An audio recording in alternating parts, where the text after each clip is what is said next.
मग नवरा म्हणला चहा करते का? ती म्हणली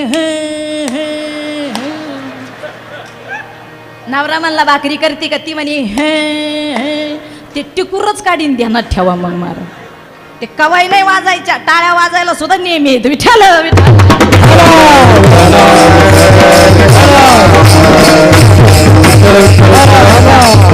मग महाराज म्हणतात काय मागायचंय तुम्हाला? मग हेची दान दे गा देवा. दान मागा. अहो देण्यासाठीच माझा भगवान बसलाय. मग जे देण्यासाठी बसले त्यांच्याकडे मागितलं तर जीवनाचं सार्थक झाल्याशिवाय राहणार नाही. आता एक कन्फ्युजन तयार होतो, एक शंका आहे. ताई बोला. मागणं आणि तुकोबराया शोभत नाही, पटत नाही का? आम्हाला प्रमाण माहिती शीतलताई. काही मागण्या मानुचित वडिलाची सगळ्या ओर टाकायच्या, असं नाही करायचं महाराज. काही मागण्या मानुचित वडिलांची रीत जाणत असो. दादा ऐका ना मावळ्यावर, ऐका मासाहेब. काय मागायचंच नाही. आमच्या वडिलांची रीत तुकोबराय म्हणतात बोलोबाची. आम्हाला मागायचंच नाही. मग तुम्ही म्हणशाल का हो एकीकडे अभंगात तुकोबराय असं सांगता आणि आज दादाच्या वाढदिवसाला तुम्ही मागणी प्रकरणातील अभंग घेतला. कन्फ्युजन झालंय. मग हे करू का ते करू? सांगा मी काय करू? हो सांगा मी काय करू? काय करू महाराज? भक्ती करू का पोट भरू? सांगताच येत नाही महाराज. सांगा मी काय करू? सांगा. मग मी मागू का नको मागू का काय करू? कन्फ्युजन आहे. तुकोबराय म्हणले ऐका, आमच्या वडिलांची परंपरा आहे काय मागायचं नाही, काय मागायचं नाही, ही परंपरा आहे. पण मागण्यासाठीच माणसं जन्माला येतात. पण मागा ना. अरे असा आयुष्यात एकही माणूस नाही का जो देवाकडे काही मागत नाही. मग तुकोबराय म्हणतात दाद्या ए राजा ए माय अगं मागतीच ना. आपलं अवघड आहे महाराज. आपलं 60 गाजराची वाट पाहे इमानाची. ते इमानाची वाट पाहत राहतात महाराज माणसं. आणि गाजरावर कुठं इमान येतं वय ग माय? गाजरावर इमान येईन वय? गाजरं वाहिले इमान येऊ दे, जमतच नाही महाराज. काहींचं तर मागणं सुद्धा पटत नाही महाराज. काय मागावं महाराज? ऐका. तुकोबरायांचे वडील बोलोबा ऐकन काही. बोलोबा दर महिन्याच्या वारीला पंढरपूरला जायचे राजा हो मासाहेब. पण पांडुरंगाकडे काही मागत नाही.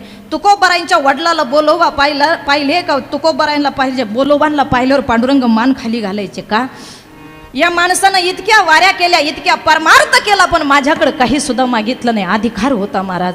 जगाचे बाप बोलोबांना पाहिलं का खाली मान घालायचे, इतका अधिकार होता दादा. एक दिवस कणकाईचा चेहरा पडेल होता आणि काहींकाने सांगितलं का हो धनी काय तुम्ही दर महिन्याच्या वारीला जाता?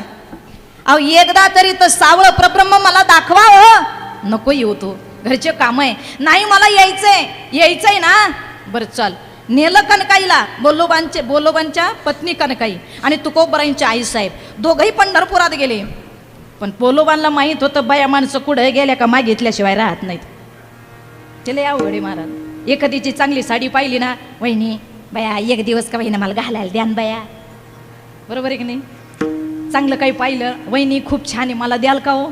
एखादी घरातली वस्तू पाहिली, बाई तुम्ही कुठून आणली हो? किती पैसे लागू बाई? परत तिकडे गेल्या का मला ते घेऊन याच बाया.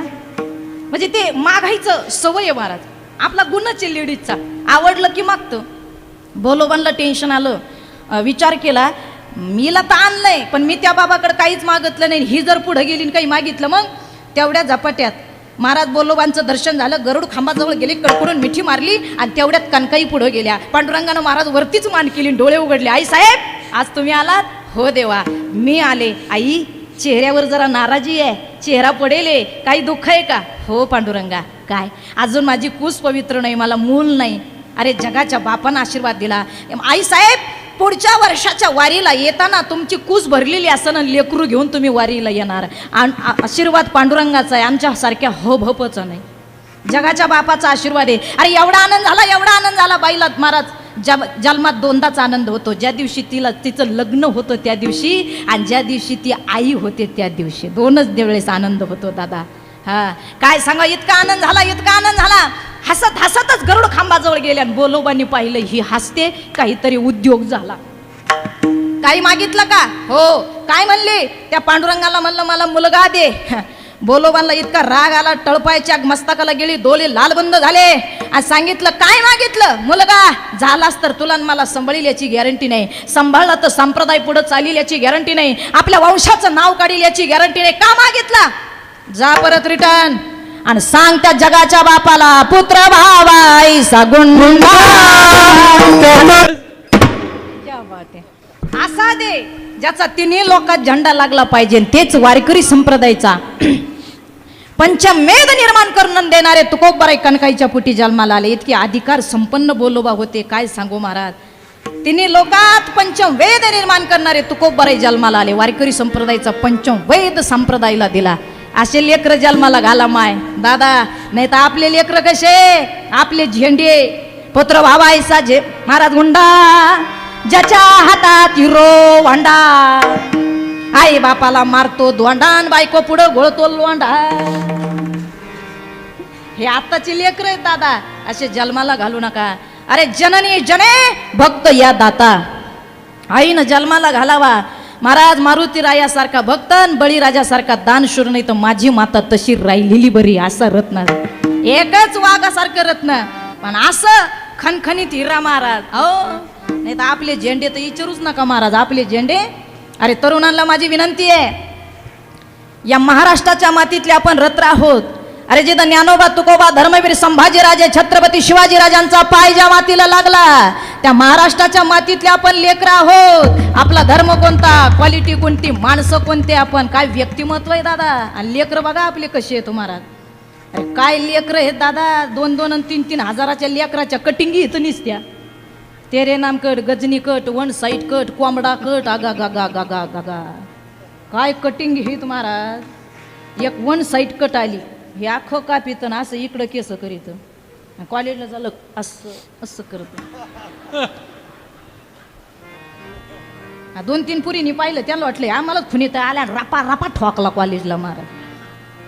काय सांगावं महाराज, अशा कटिंग. एक नवीन कटिंग निघली, इकडून रान हानीत, इकडून रान हानीत, आणि वर असं डाललं जसं कोंबडीला अंड द्यायचं. अरे काय काही कटिंग येत महाराज, काही कोंबडा कटिंग आहे, काही तेरे नाम कट, काही गजनी कट, इतके कटिंगी निघल्यात महाराज. आणि कपडे, अगं माय माय माय माय माय, कपडे काय घाली त्यारे वागा. हो ए सोन्या, अरे मी तुमच्या बहिणीसारखी दादा.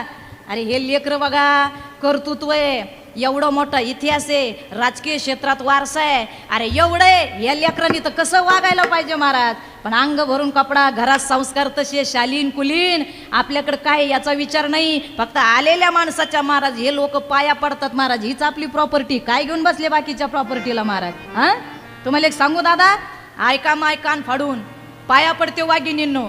तुमच्याकडे किती पैसे, किती सोनं आहे, ए दादा, ए मावळ्याओ, तुमच्या बँकेत किती प्रॉपर्टी आहे, किती शेअरमध्ये तुम्ही पैसे गुंतवले, किती जमिनी घेतल्या, याला किंमत नाही राजा हो.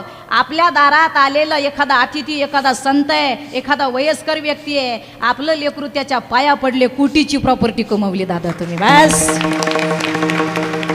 काय करायची गरज नाही दादा. अरे कपडे पहा पोरांचे,